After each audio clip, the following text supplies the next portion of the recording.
Before I begin, I would like to make a small confession to the group here.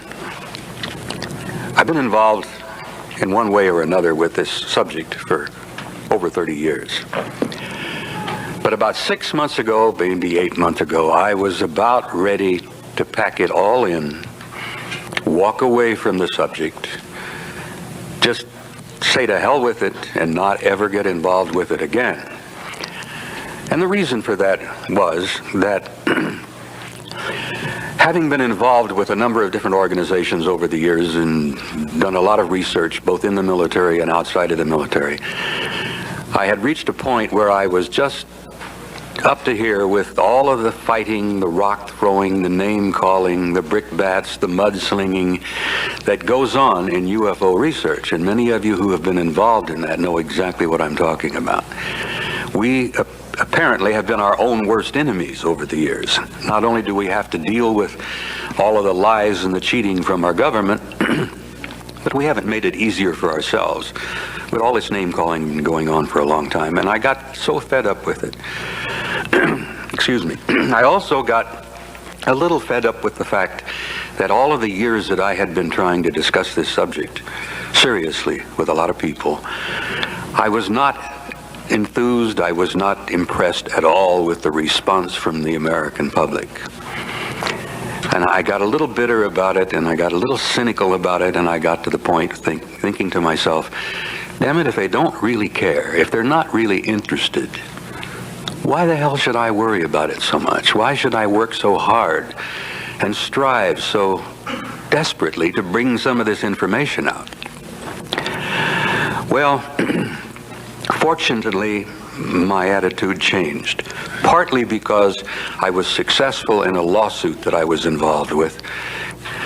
For those of you who may not know anything about me, I retired from the military in '76. I immediately began to work for Tucson and Pima County as an emergency services plans and operations officer, and for the last 8 years worked for the Pima County Sheriff's Department in that same capacity. And in 1990, my boss retired from his job. I and 70 other applicants applied for the position. We went through the entire hiring process according to all of the statutes, all of the rules. And I ended up number 2 on the list, and a good friend of mine came out number 1. Well, Karen, number 1, turned the job down, and they should have offered the job to me. Fully qualified, fully trained. All of the certification necessary. Federal Emergency Management Agency, FEMA certification, graduation of all kinds of schools and courses, and they didn't let me have the job. Didn't offer me the job. Never gave me any excuse and reasons as to why. It came to be that we found out when I brought about legal action against the sheriff that his main issue with me, his main reason for denying me the position of emergency services manager, was that I was interested and involved with UFO research. And the state investigators, the city investigators, the county investigators, civil rights people, all of them looked at that and said, what the hell does that have to do with this? Here's probably one of the most qualified people we've got. You're denying him the position because he's been involved and interested in UFO research. Well, it all came to push come to shove. I ended up filing a grievance, and I filed a charge. And then I finally got myself an attorney, and we went to court. And it took 2 long years. And I've equated it with the Korean War and the Vietnamese War, because the toll upon me and Cecilia was very much like a war. We had to take out a second mortgage on our house. We had to borrow money, to hire a good attorney, to sue the Pima County Sheriff, who was the chief law enforcement officer in Tucson and Pima County, for violating the law. Well, just to summarize quickly, I don't want to go into that. It's all over with now. It took 2 years. It took over $31,000 of our money to bring this guy under the legal system in Tucson and Pima County to the courts. 1 week before a jury trial, the sheriff decided to settle out of court. After 2 full years of pure hell, we won the case. We got the job, we got the back pay, we got the retirement, and we also got a relatively comfortable amount of money. Well, we got $100,000, which was tort damage money, which I must tell you is tax-free. So the 2 years of pure hell we went through, and having mortgaged our house, we did come out of it all right. We survived it. And the fact that I became somewhat of a celebrity here in this issue, because I think I'm the only one that I know of who has successfully sued anybody on the issue of UFOs. And a number of people all over the country, in MUFON, CUFOS, and friends of mine all over the United States, were following this whole thing very closely. And the fact that we did get a couple of articles in several of the tabloids, we had a little 12-minute stint on hard copy. The interest of the case was pretty interesting all over the country. There are a lot of people following this. But I must tell you, and I'm pleased to share with you, that we did win the thing. We did prevail. We made an issue of it, and I'm delighted that we made some progress here, because hopefully in the few years ahead there will be some hesitancy on the part of certain other bureaucratic people to let an issue like this come as far as it did with me, that they denied me. Thank you. It was just a matter, it was a moral issue after it was all over with, the fact that they would dare do that. I had to sue the chief law enforcement officer of Pima County for violating the law. And then I had to stand back and watch him for 2 years use the county attorney to defend him for violating the law. And then they did that with taxpayers' money. And that really frosted me. Being an old infantryman, that really brought me to the bar, and I'm delighted to tell you that we did win, and I want to share that with you and then go on. Anyhow, about 6-8 months ago, I was ready to walk away from this thing because of that issue and a number of other ones. But I had just completed a 6-week tour in Europe, and I was speaker at 3 major international conferences, and I met literally hundreds and hundreds of people, researchers, bona fide, reliable, intelligent, serious UFO researchers. And they encouraged me.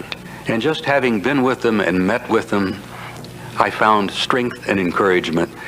And that, coupled with the fact that I had done a little more research in my own personal investigations and found out how much our own government is involved with what is known as psychotronic research.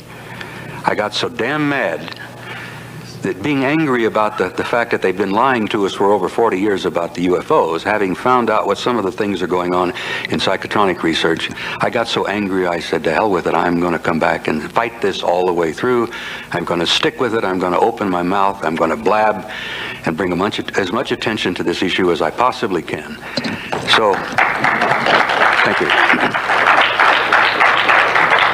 So with the help from Cecilia and a lot of good friends like Wendell Stevens, I'm going to be busy as hell for the next 2 years. Now, a little bit of background on how I came into this area. Most of my adult life, I was a professional soldier. Almost all of those years were in the infantry. I was in special operations. I worked with the Special Forces guys. I worked with the intelligence agencies, the CIA, the ASA. I spent a lot of time in places I should never have been, places that our government said we had nobody over there. Now, as you all remember some of the reading you may have done about Laos and Cambodia and North Vietnam. But I always thought of myself as a rather hard-nosed professional soldier. No nonsense. I was very curious about the issue in the early years, but I was a skeptic. I thought, well, I have to learn a little more about it before I become what you might call a believer. In 1963, I was fortunate enough to be assigned to a place called Supreme Headquarters Allied Powers Europe, at that time located in Paris, France, an acronym of SHAPE. When I went to SHAPE in '63, I went with a cosmic top secret clearance. Cosmic top secret at the time was the highest level of clearance access in the NATO forces in SHAPE at all. And I understand it still is. It's the highest possible in NATO. And I was assigned to SHAPE headquarters in Roquencourt, right outside of Paris. When my first assignment was in Operations Division, a place we called SHOC, Supreme Headquarters Operations Center. And I became aware in 1963 of a study that had been initiated in 1961, a NATO SHAPE military study that Air Marshal Sir Thomas Pike, who was the Deputy Supreme Allied Commander in Europe under my boss, General Lyman Lemnitzer, had initiated a study in 1961 to determine just what in the hell was going on with the UFO matter. In the 50s and the early 60s, case after case after case involving large circular metallic objects flying in formations, obviously under intelligent control, flying over Central Europe, coming out of the Soviet zone, over the Warsaw Pact, coming over Germany, over France, turning north over the Channel, disappearing off of our radar over the Norwegian Sea. And in a number of cases, at least 3 cases that I know of personally, we and the Soviets almost went to war with each other over these objects. As many of the speakers have said here earlier about other comments, the Soviets thought they belonged to us, and we thought they belonged to the Soviets.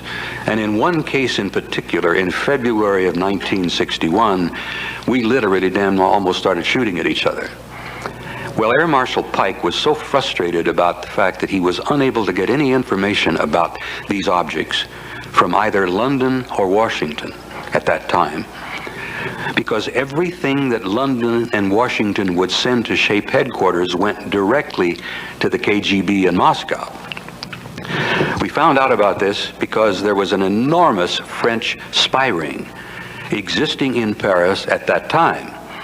And if any of you have ever read Leon Uris's excellent book called Topaz, or maybe have seen the movie called Topaz, it was about that series of events that were taking place. The Cuban Missile Crisis, the tension that was developing with the Cubans and the Russians over that time, the fact that there was this enormous French spy ring involving several of their top ministers and many of their top generals. And everything that Washington or London would give us went directly to KGB, and in many cases they got it before we did. So that's why Pike was unable to get any information at all from either major headquarters or capital on the UFO matter. The UFOs were all over Europe at that time. Well, they were before, and they still are even today. This is a worldwide phenomenon, and it's going on continually. But the military were becoming quite interested and concerned in the 60s about this, particularly when we and the Soviets almost started fighting over it. So the Air Marshal established a study in '61 that lasted for 3 years. I learned about it when I was assigned there, and I saw it when it was published in 1964. It was a military study called an assessment. It has since been called the assessment, and its subtitle was an evaluation of a possible military threat to Allied forces in Europe.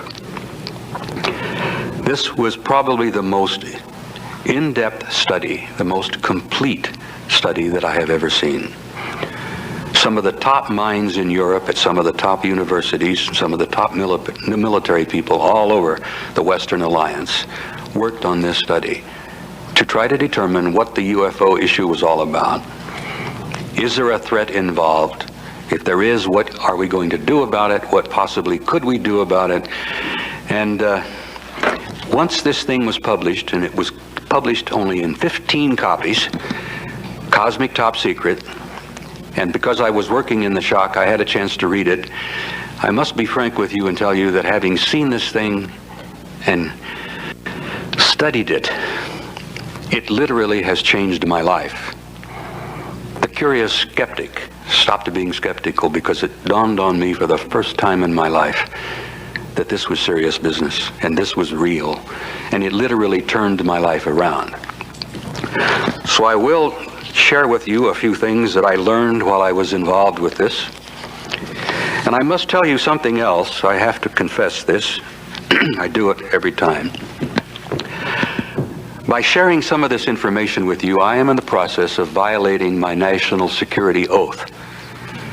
Now, I want you to know, particularly those of you who may be retired military in the room here, and I think there's several, I was a loyal Cold Warrior for almost all of my years in the military. I believe in my country. I believe in my Constitution. I was willing to die for it. I still feel that way. I did not lightly decide to violate my national security oath after a great deal of thought and a great deal of consideration and evaluation. I have been violating my national security oath on this issue, the issue of UFOs, the issue of this assessment with people, because I consider this to be, beyond any doubt, the major issue of our time. And when I've concluded my presentation today, I hope you will understand, and hopefully you will agree with me, that what we are addressing here and dealing with is indeed the major issue of our time. It goes beyond the Soviet dissolution of the Soviet Union. It goes beyond the Cold War. It goes beyond politics, the recent election. It goes beyond the famines, the revolutions, the terror in Yugoslavia. It goes beyond any major human problem that we are currently dealing with on this planet, because this problem has been with us for thousands of years and is indeed the major issue of our time. And I hope you will agree with me when I'm finished as to why.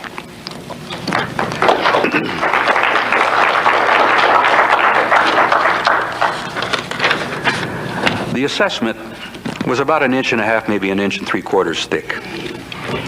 The study itself, in its conclusions.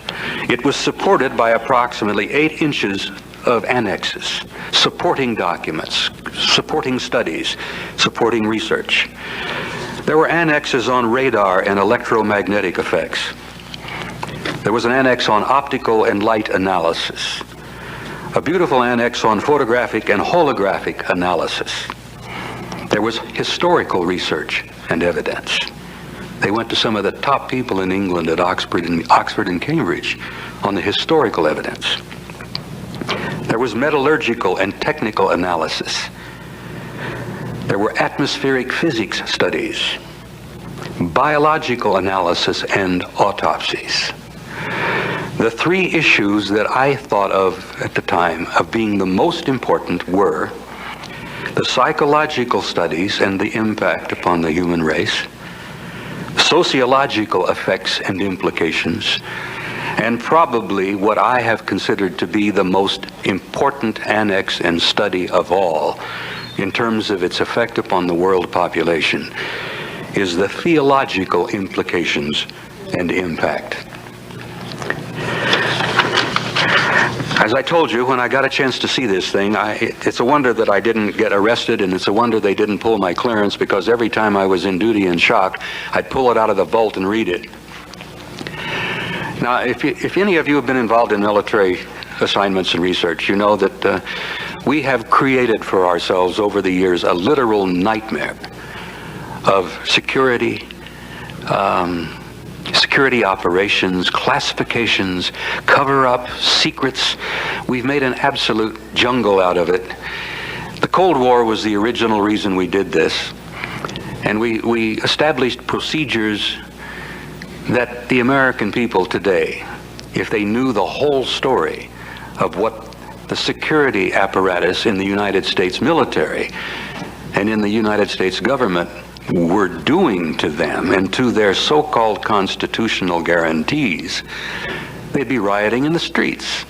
The Defense Intelligence Agency and every one of the, I think maybe at least 24 major security organizations in our government concluded that beyond the shadow of a doubt, this secret must be kept not only from the American people, but from the world population at large.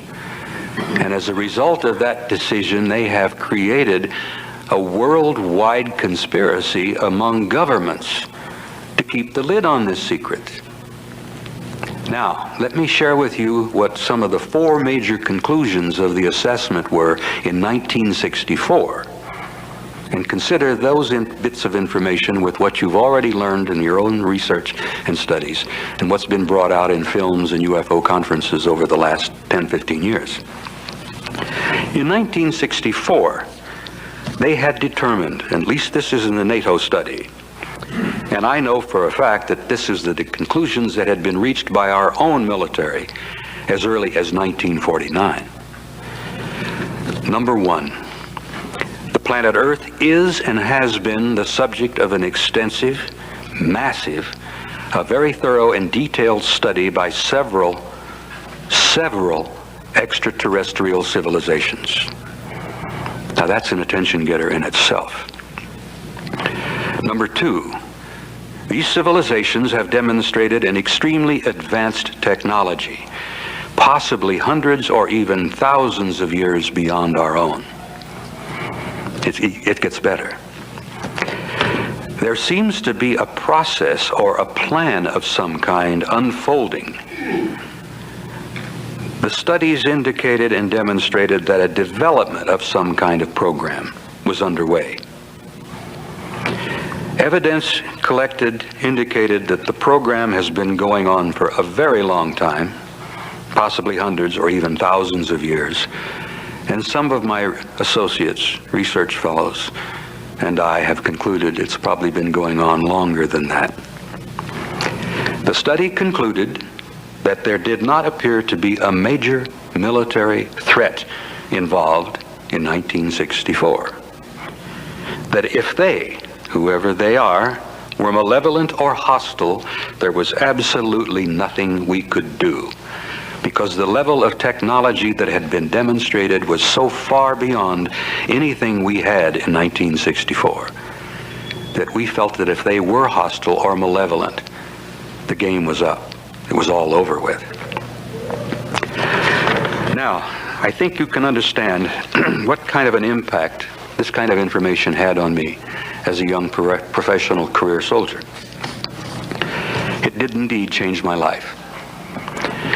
It changed my life so much that from that point on, I became an avid UFO researcher. I read everything I could get. I stuck my nose into every classified document I could find, and having had a cosmic top secret clearance, which in the military is no small thing, I point to that with pride. You have to walk the thin line to get a cosmic top secret clearance. But I stuck my nose into everything I could find for the next 30 years. And I retired in the military in 1976. And as you probably well know, at that point I lost many of my access. I lost my clearance. I lost my connections. I lost access to a lot of my friends. But I have established over the years, like many professionals, what we call the old boy network. I still have a lot of old cronies and friends who still serve in positions of importance and sensitivity in the government. I have friends that are working at Langley. I have friends that are lurking. That's a good slip there, yeah. They are lurking and working at Fort Meade, where the super secret ASA, National Security Agency, as we say jokingly, no such agency, that's what the NSA stands for. And I still keep in touch with many of these people, and I still learn information from time to time. And this last year, Cecilia and I went to visit Michael in Dusseldorf, Michael Hesseman, and we took a few days off and drove over to Belgium, and then we went down to SHAPE headquarters, to the new SHAPE headquarters, which I helped establish in 1967. So I keep my fingers in, I try to keep my connections open, and I try to keep learning. But I've devoted 30 years of my life to putting together what I call a synthesis. This synthesis is the major piece of the book that I am in the process of writing, which I've been writing for 10 years now. I've been telling myself I either have to put up or shut up. It's time to write it, publish it, or stop talking about it. I have made a synthesis, over the years, and you all know, I'm sure, what that word means. It means bringing together an extreme variety of assorted pieces and bits of information from all kinds of sources. And it was what I was trained to do in the military, to sift, to evaluate, to consider, to review, and try to come up with a conclusion of what's going on. My 30-year synthesis, which I hope to publish later this summer, this coming year, I have reached conclusions that many of my friends consider earth-shaking. Many of my deeply religious fundamentalist friends say I am doing the work of the devil. But I want you to share with me what I have concluded, not only from the study in 1964, the assessment, but what I have learned or what I have concluded to be happening in the 30 years since. Now, I want you to bear in mind that I am not proselytizing here. I'm not on a crusade, and I'm not trying to change your lives. I'm simply trying to stimulate your curiosity and intelligence enough to do your own research. I have always considered to be curiosity as one of the primary requirements for intelligence. The higher level of intelligence, the more curious you are. It was one of the reasons why I became so depressed over the years when the average American out there didn't seem to really be interested that much in what we were talking about. And I got a little depressed about it. But I've gone beyond that now. Anyhow, I must tell you that I have reached some conclusions that I must tell you I share with people that I respect. Many of you are aware, I'm sure, of the monumental work that Zecharia Sitchin has done. The incredible books that he's written called The Earth Chronicles, The 12th Planet, The Stairway to Heaven, and 3 or 4 others. I have concluded in my 30 years of research that the human race is indeed a hybrid race. The evidence is literally overwhelming. And if you dig into it and you study it and you evaluate it seriously, you reach the same conclusions. Every major religious philosophy in our history, on every part of this planet, whether it's in Europe, whether it's Christianity, whether it's Buddhism, whether it's Hinduism, every major human religious endeavor has told the basic same story. The human race is a hybrid race. We have been created here. We were seeded here. And we have been genetically manipulated here from the very beginning of our recorded history. And that genetic manipulation has never ceased. It is still going on, as Cecilia likes to say, even as we speak. So, I reached that conclusion, and I will not argue with anybody about it. I simply say to you, look at the evidence. I am a student of history. I studied theology. I studied philosophy. I became interested many, many years ago when it dawned on me that much of the Bhagavad Gita was in detail specifically identical to much of the Sermon on the Mount. The teachings of the carpenter from Galilee are almost identical to the teachings of Krishna, the great Hindu leader of the Hindu faith. And I think from what they've been able to piece together, Krishna's period of time was roughly 1,000 or 2,000 years before Christ was born. The point I'm making here is that every major religious philosophy on this planet tells us identically the same story. And you have to look at the evidence to see it. I will just quickly touch upon the fact, and in chapter 6, I think, in the book of Genesis, there are people, there are entities. In the old Hebrew, they called them Elohim. It's a translation roughly meaning those who came down from above. It was mistranslated over the years as the sons of the gods. But the Elohim in the book of Genesis are saying, and this is a quote, "Let us, plural, create man in our, plural, image." And when I was a boy, I used to ask my preacher, I used to go to Sunday school, my goodness, what does that mean? And it was amazing how many times most of the preachers would say, we'll discuss that later. or they didn't have an answer for you. I always wondered about that passage in the book of Genesis. Let us create man in our image. Who are they? Who are the plurals? I was told by the preacher that we were all created by God. Well, I began digging and digging and digging, and I was a very nasty little student. I never accepted a lot of their answers. And I have to share this quickly with you. My wife was also thrown out of the church a few years ago for taking on the Vatican and the Catholic hierarchy about the same kind of issues. And I'm very proud of her for that. Anyhow, where am I here? All right. The human race is a hybrid. We have been seeded here. The evidence is overwhelming, and I refer you to Sitchin's work. And in my book, which is coming out this summer, I have about a 10-page bibliography of other works that you can research and find out what I'm talking to you about. Apparently, this seems to be what has happened.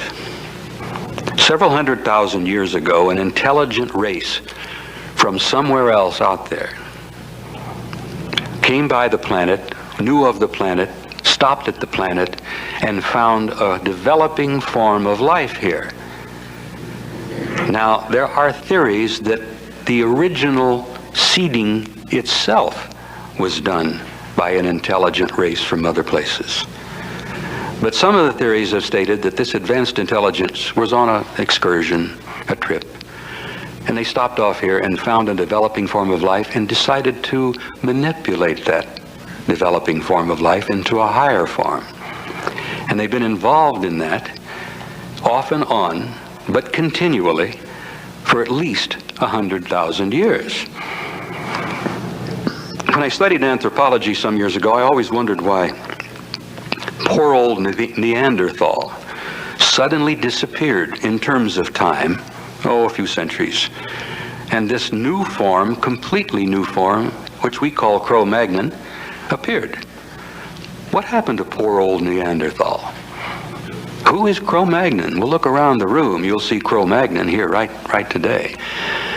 But in terms of geology, in terms of anthropology, in terms of evolutionary theory, none of that seemed to make a lot of sense.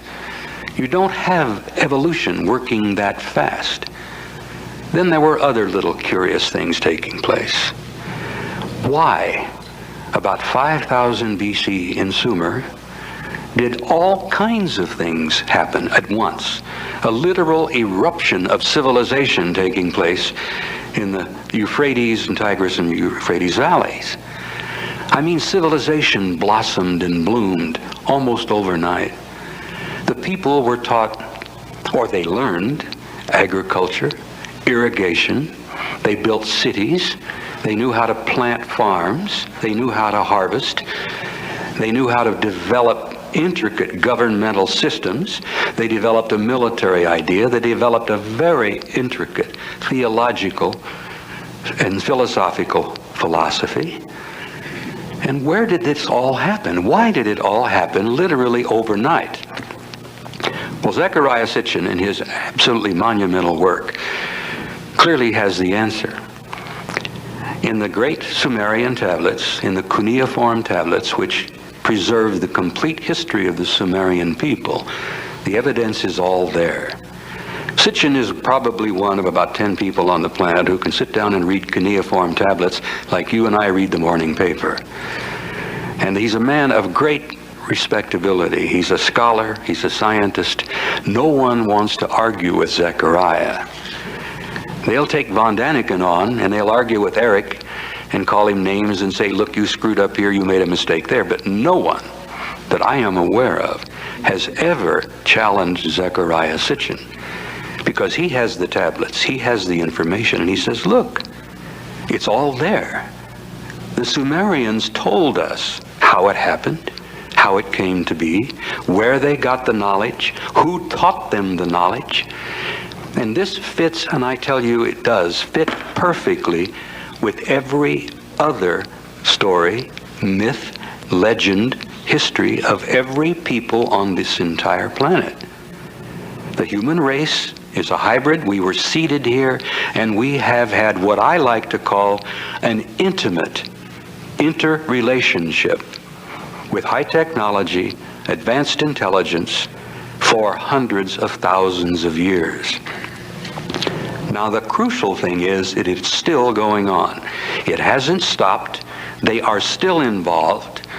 And the big question has been for many of us is, who the hell are they and what are they doing with us? Which ties in perfectly with the ancient philosophical questions that each and every one of us has asked. Who are we? Who are we? How did we come to be here? What are we here for? And where are we going? And this is, if you remember from your own teachings, education, in school or church, the basic questions that human beings have been asking since the beginning of time. Who are we? Why are we here? And where are we going? And now in the last 25, maybe 50 years, enough people on this planet have seen enough evidence. They have had literally some of the facts and some of the evidence rubbed on their nose. And the world, the people of the planet, are slowly beginning to pay attention.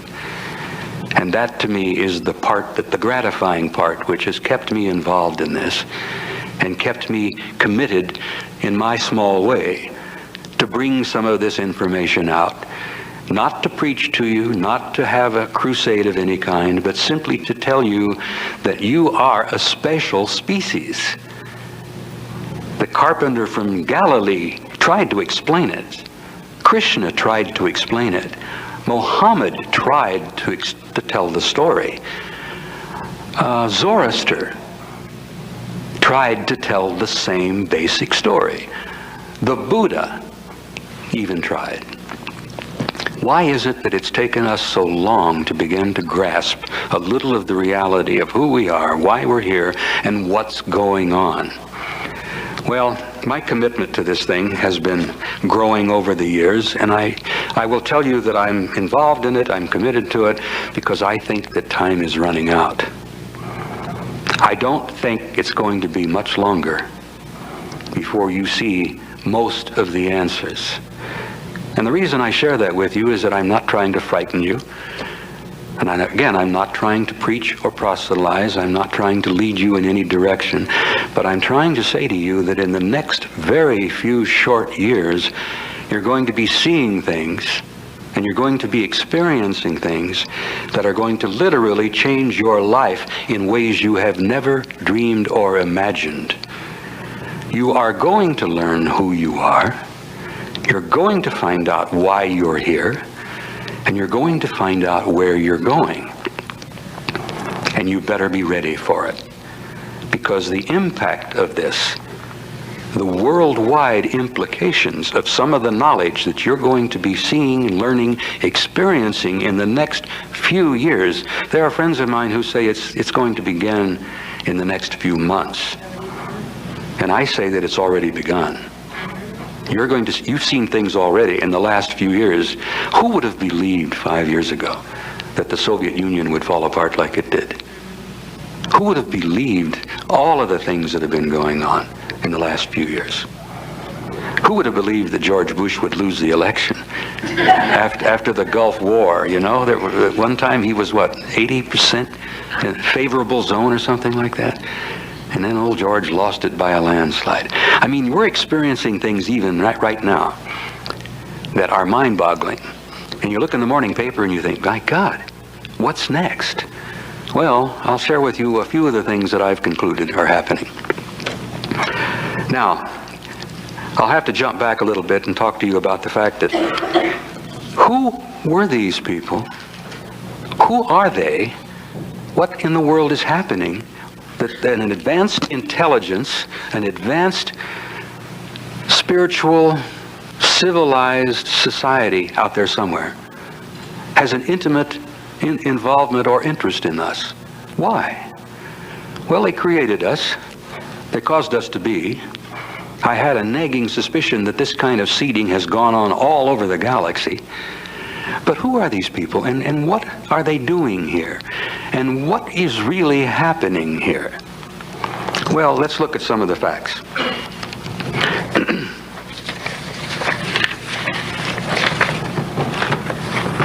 got so much material here, I have to apologize with you. I could go on for about 4 or 5 hours, and I've done that a time or two.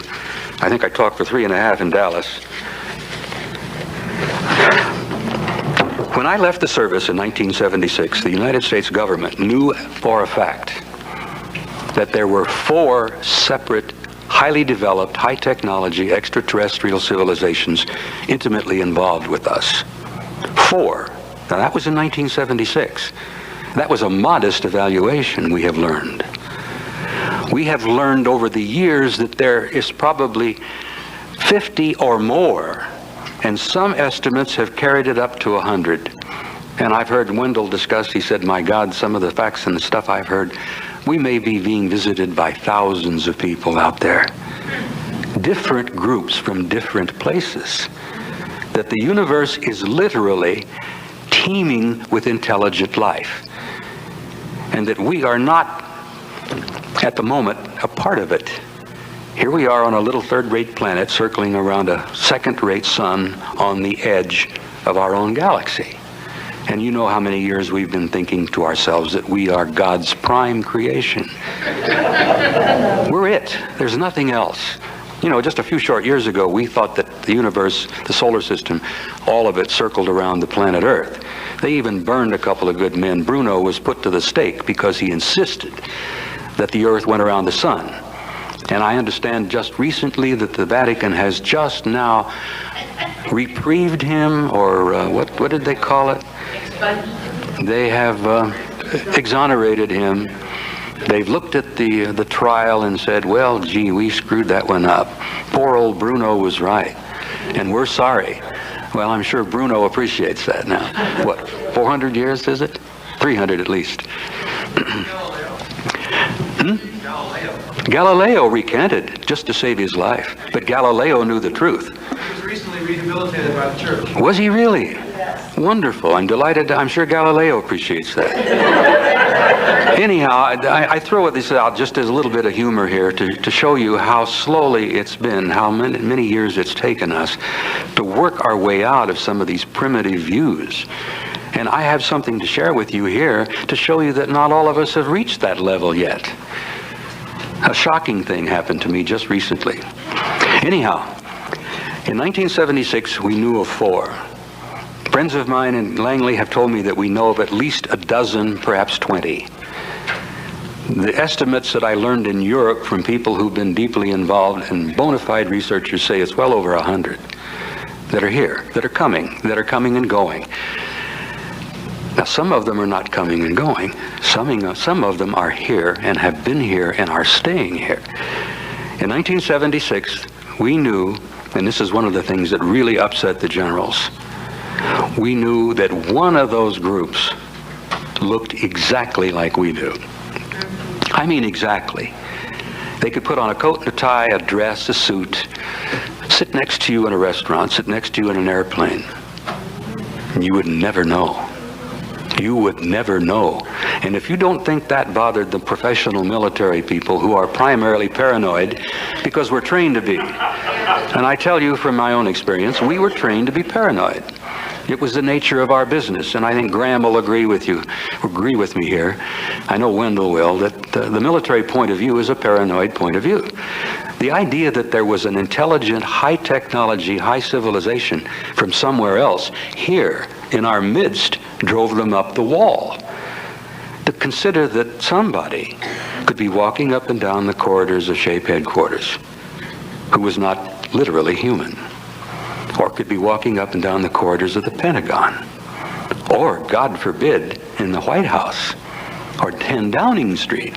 Oh my God, this nightmare went on and on and on. They looked exactly like we do. And some of the government contacts that have taken place where we have spoken with them has purposely proven that. I mean, beyond a doubt. Some of them can put on a military uniform, and you'll never know. That drove the generals crazy.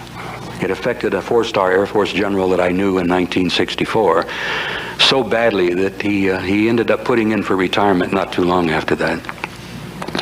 The air deputy was named Robert Lee, He worked for General Lemnitzer. He was the U.S. Air Force Air Deputy in 1964. He'd been an old friend of Curtis LeMay's. They chewed cigars. They went to school together. LeMay, as you remember, was the commanding general of the Strategic Air Command. Well, Bob Lee was a fine soldier, a fine military airman, highly decorated, highly respected. And when he read this assessment, his aide told me that the old man sat down, threw his hat across the room and said, "Good God, do you know what this means? Just think for a moment. Everything we've got, our missiles, our satellites, our rockets, our planes, the hydrogen bomb, everything we have that we point with pride means nothing." And it was a shock to the old man. It really affected him badly. He wasn't ready for it. And he literally did put in for retirement not long after that. The psychological effect on him was horrendous.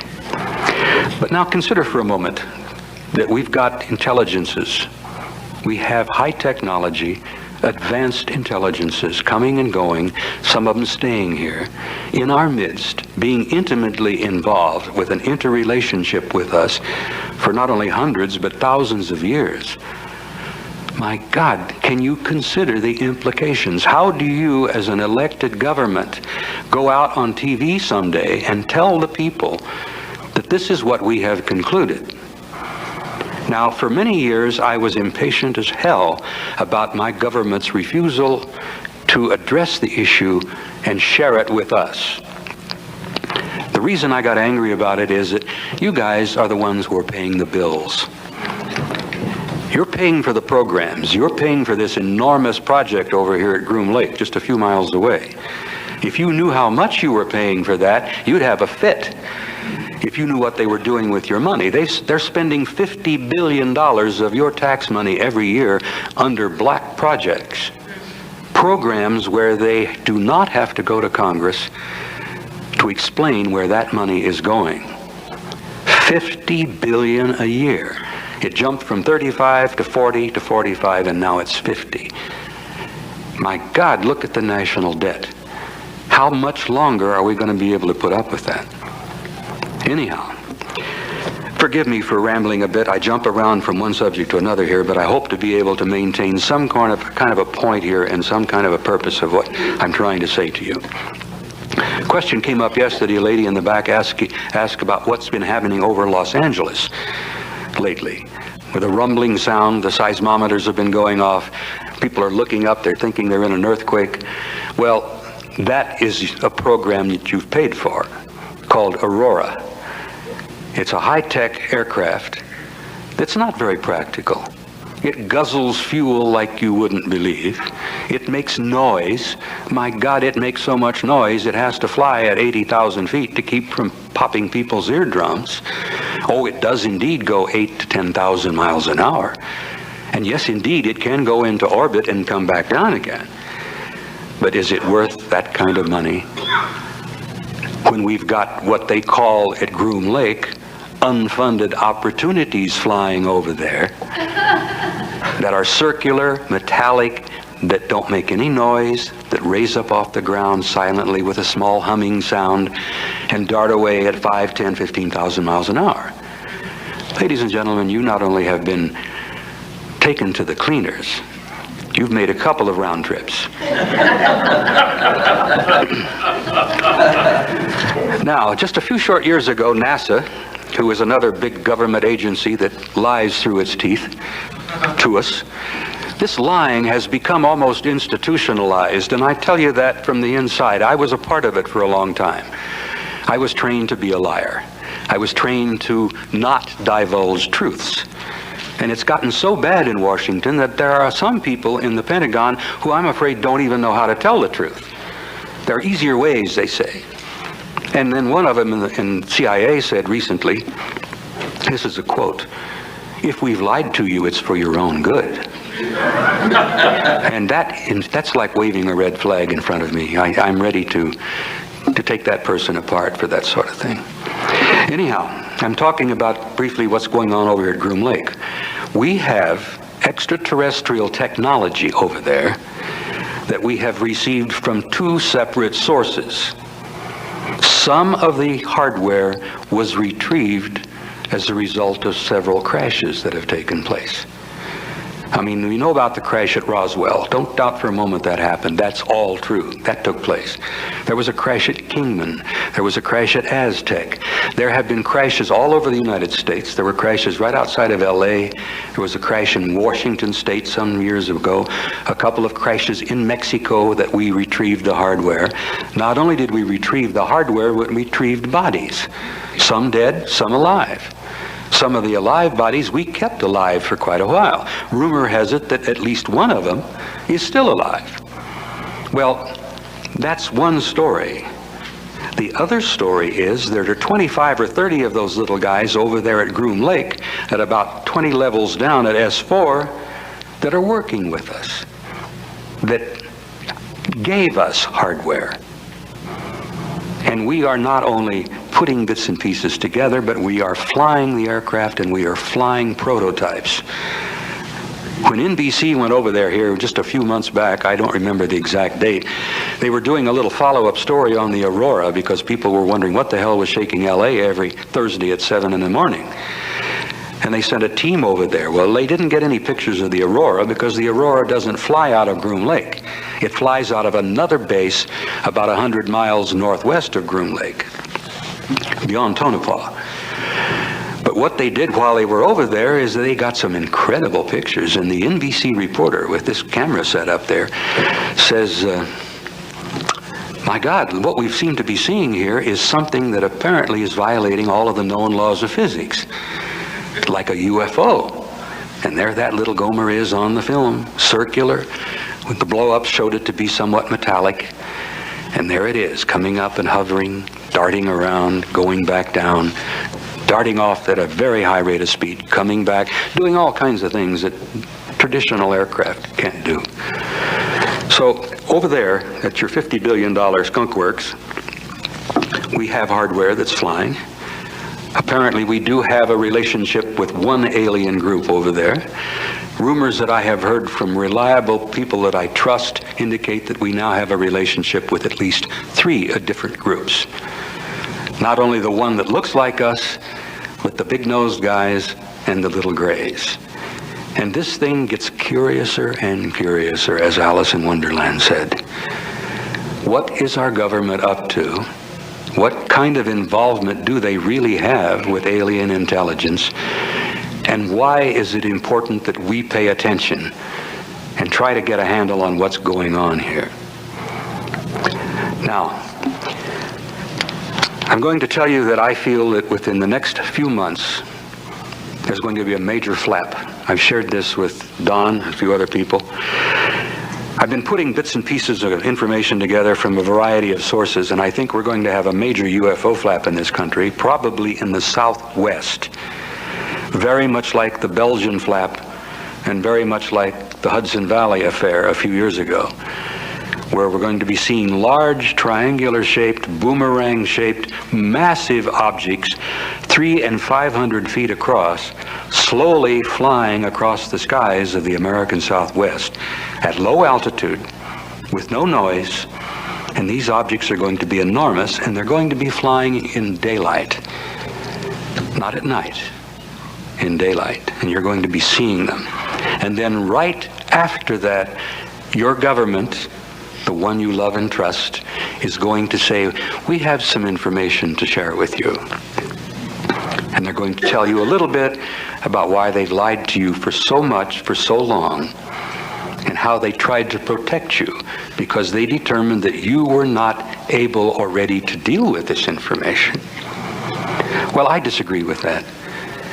I strongly and violently disagree with that. We're not sheep. They're treating us like that, but we're not. We're the sheep that are paying the damn bills. We have a right to know these things, and ladies and gentlemen, to use a military term, we have a need to know. Not only do we have a right to know because we're paying for much of it, but we have a need to know because the things that are going to be happening that are going to change your life and change your world in a way that you will never imagine are going to be happening soon. I say very soon. I hate to be a prophet. I hate to say it's going to happen like some of the fundamentalists, whatever they call it, the rapture or something. No, I can't, I won't get into that.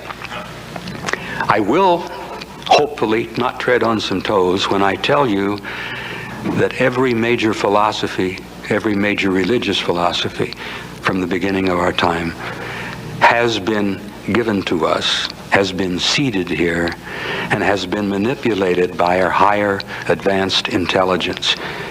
And yes, good Christians, the carpenter from Nazareth is a part of the program. He was and he is. And I say that in that term, and many of you who are avid churchgoers, I think, know what I'm talking about. The rumors, the stories, the predictions, the prophecies that you're going to see him return the same way he left, I think are all going to take place. And I think that's going to shake up the world. It's going to shake up the Vatican. It's going to shake up every major religious organized church on this planet. I have to tell you about this bumper sticker that we've seen in Tucson that we all love. JC is returning, and boy is he pissed. And I like that. It appeals to my black sense of humor. But I think in a sense, in some form, in some way, that's telling the truth. And you know what's interesting to me is that I've discussed this with Hindus, Buddhists, Jews. I've discussed this with Jesuits of the Catholic Church who agree with me. Have you ever wondered why the church went back on its promise and never let you know about the prophecies from Fatima that they promised in 1960 to release to the whole world? Now, I don't know how many of you in the room may be good Catholics, and I'm not trying not to hurt your feelings, but if you are, your church let you down in 1960 because the Pope looked at him and says, "Oh, no way are we going to let this out." Why? Because the predictions from the little girls, from the beautiful lady at Fatima, were basically what I'm talking to you about right now. The events that are going to be taking place, the earth-shaking things that are going to be happening, that are going to change your life and change your view of the world and the universe more than you've ever grasped. Ladies and gentlemen, you are,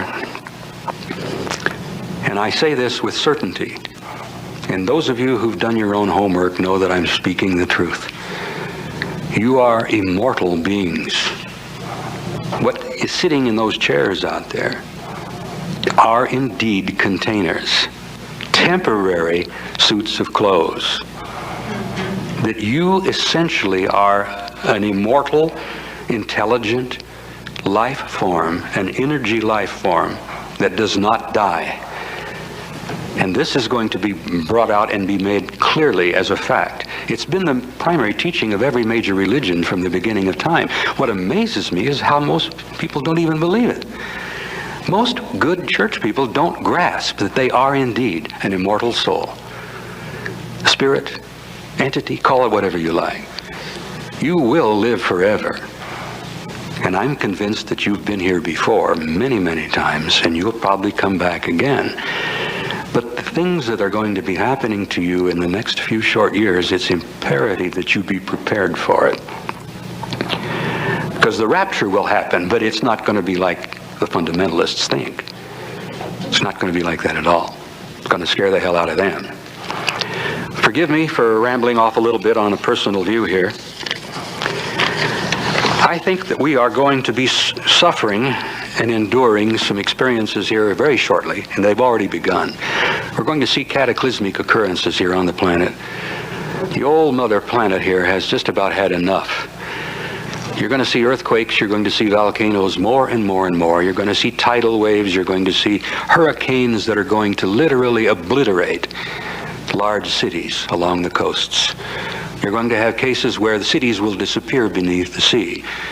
And as Casey said, you're going to have some more cases where cities are going to come up from the bottom of the sea that we haven't seen for 12,000 years. The world is going to suffer and endure some pretty horrible cataclysms very, very soon. But that's only part of the story.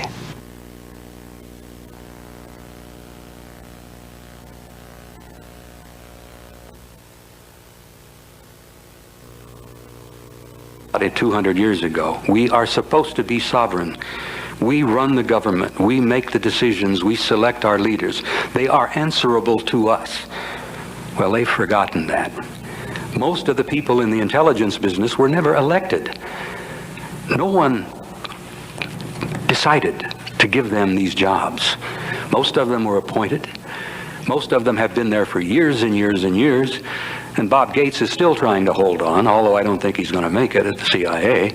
I think January is going to see some changes there. But what I have said in bits and pieces in rambling over the last hour, covering an enormous amount of information, and I apologize to you for the fragmentary way that I've allowed you to have it and shared it with you. You have got to take the responsibility yourselves to inform yourselves, to become knowledgeable about what's happening, because when the events that I'm telling you about start to happen more and more and more, you better be ready for it.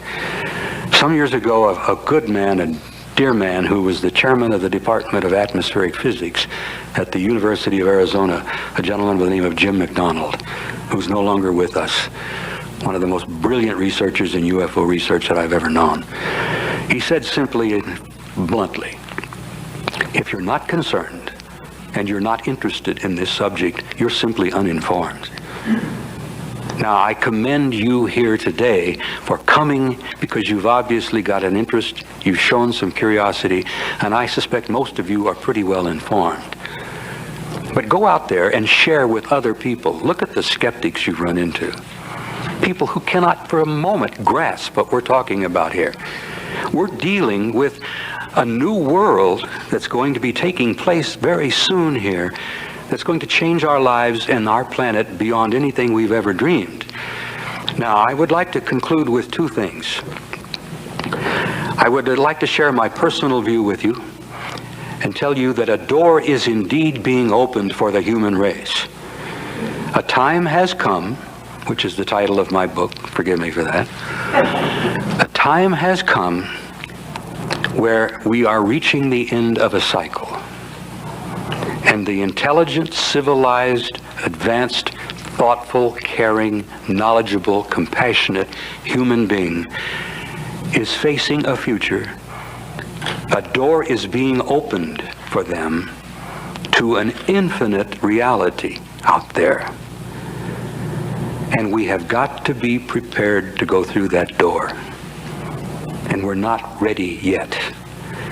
NASA decided just a few short years ago, from estimates mind you, that there are 400 billion stars in our galaxy alone. Now, you know what our galaxy is like, that big spinning wheel. Looks like a lot the Andromeda galaxy. Beyond that, they said that they roughly have an estimate that there are 400 billion galaxies in the known universe. And I like to share with you that the only people I know who can deal with those kind of numbers are the guys that deal with our national debt, the budgetary people back in Washington. But beyond those two figures of 400 billion stars and 400 billion galaxies, they have said, at the modest minimum, we estimate that there are probably 100 million planets with intelligent life out there. And now, think about it for a moment. When I have my slideshow, and there won't be time here today, maybe some other time while this conference is on, I have photographs that are literally stunning, mind-boggling photographs taken through the great telescopes of those galaxies and those stars. 100 million planets with intelligent life. How many of those are well beyond us? Can you imagine what a planet with intelligence that's 1,000, 100,000, 1,000,000 years ahead of us in science? We would think of them as gods, would we not? If they come here and show themselves and interrelate with us, our ancestors did. They called them gods. And those guys out there aren't really wanting that. They don't want us to look upon them as gods.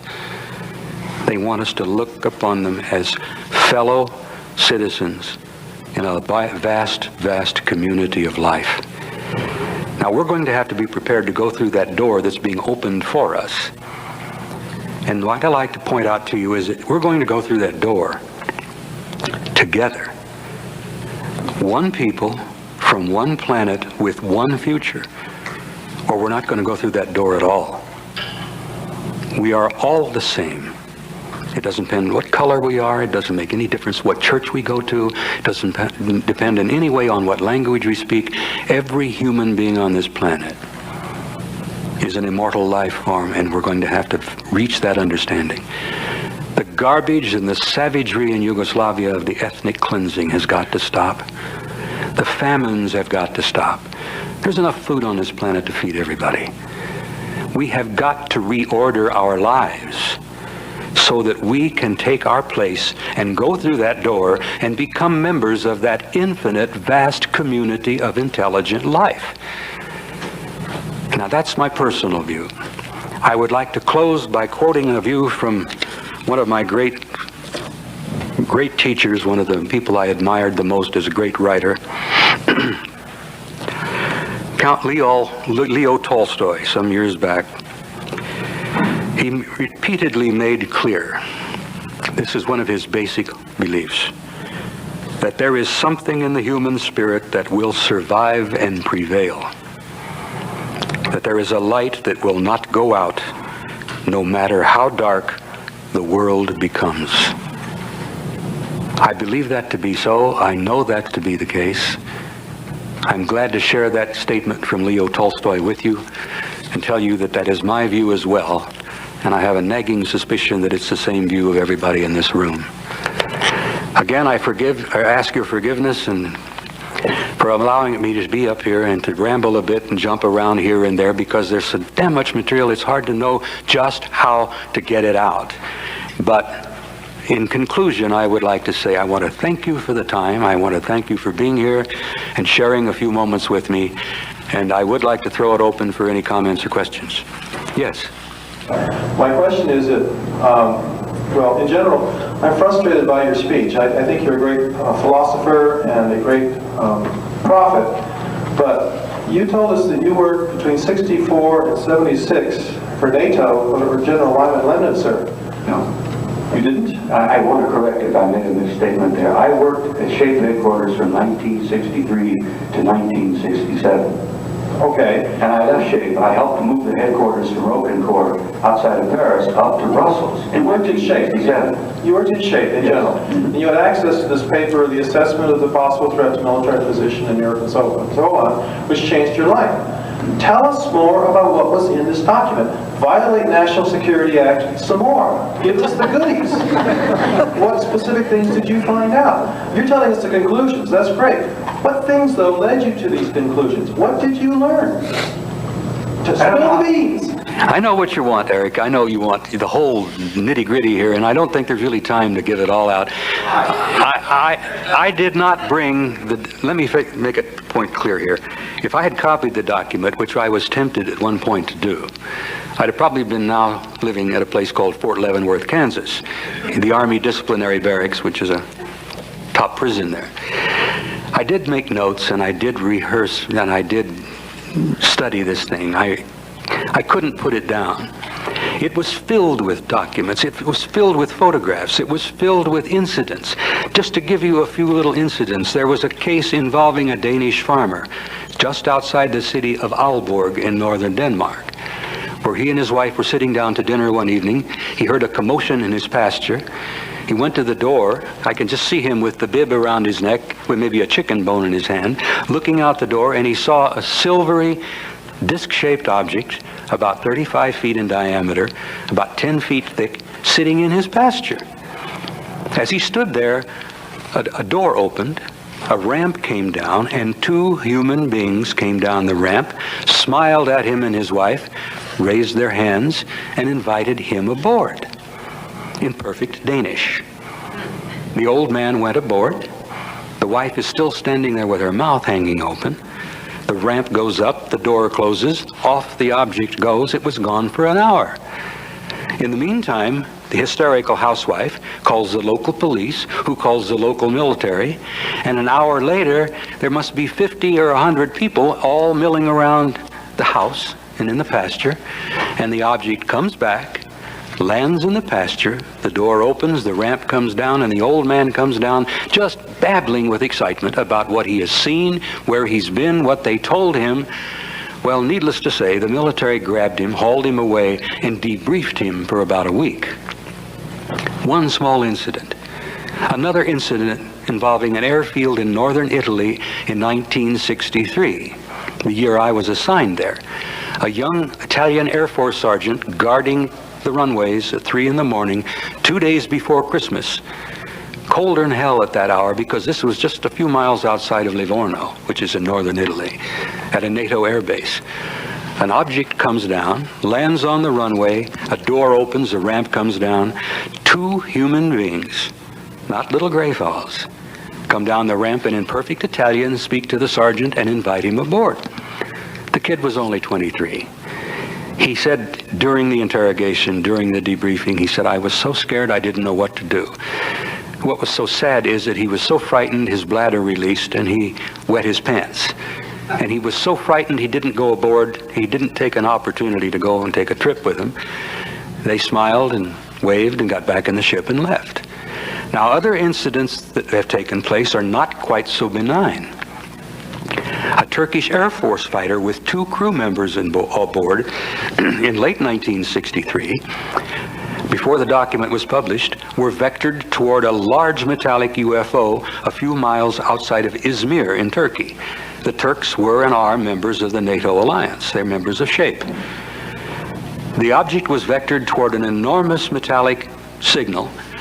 They had both the jet and this big object on radar. The two came together.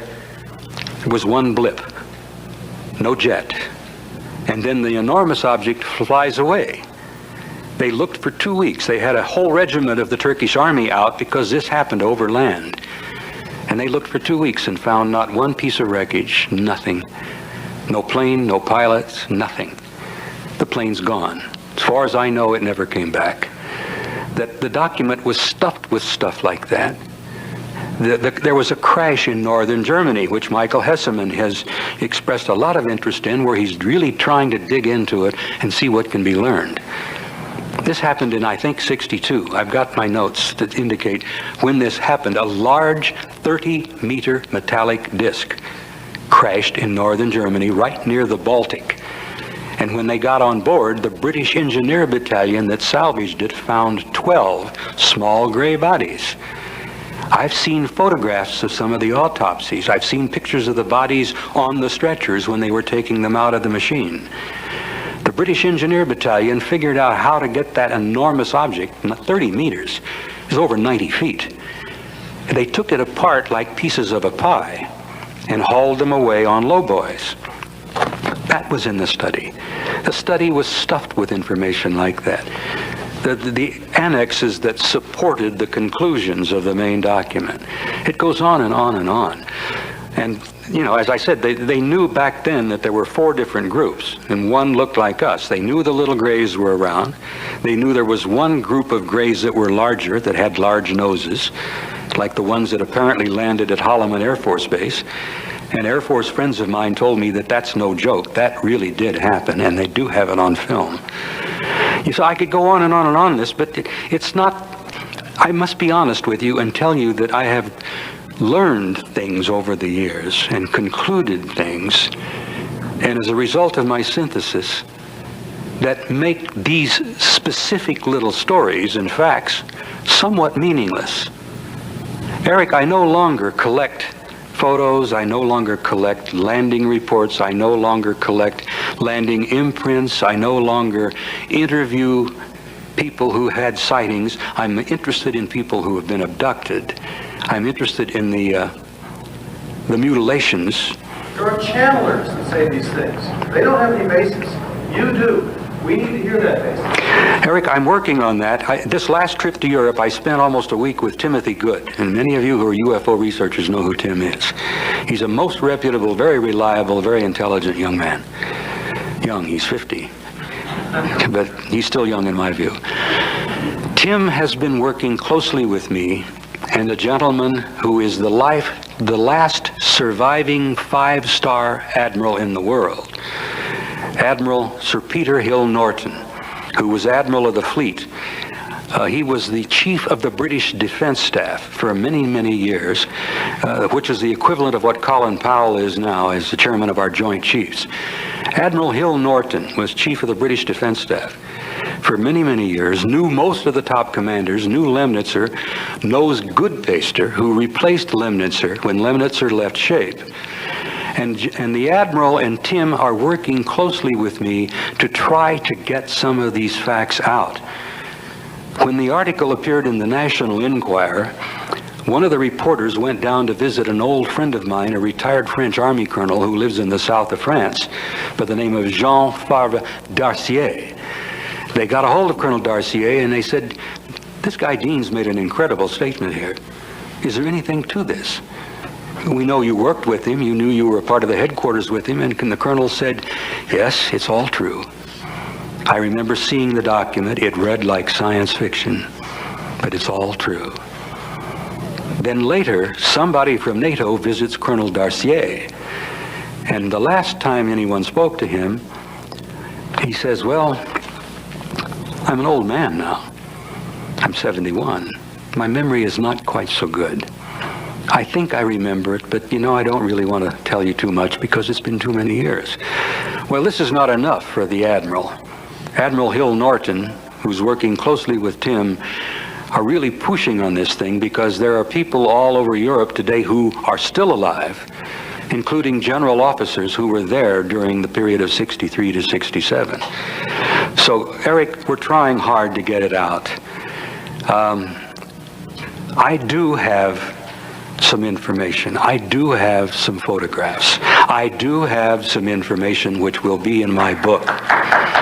And I may end up going to jail, but that's all right, because if we can get them into a court, can you imagine the kind of attention this issue is going to bring about? Hopefully they're not going to be able to railroad my little buns off to Leavenworth without a hearing and without a trial. And if we can succeed in doing that, I will feel that my life has been halfway worthwhile. Go to jail. We'll get out there. We'll sell them any copies. Good. But will you bring me a gift or two from time to time, Okay. Thank you, Eric. Listen, we've gone through a lot of material, and I've rambled quite a bit, and I apologize for that. There's so damn much here that Bob could run a program for 2 weeks, literally. But I want to thank you for your time. It's been a pleasure for me, and thank you for listening, and I enjoyed it.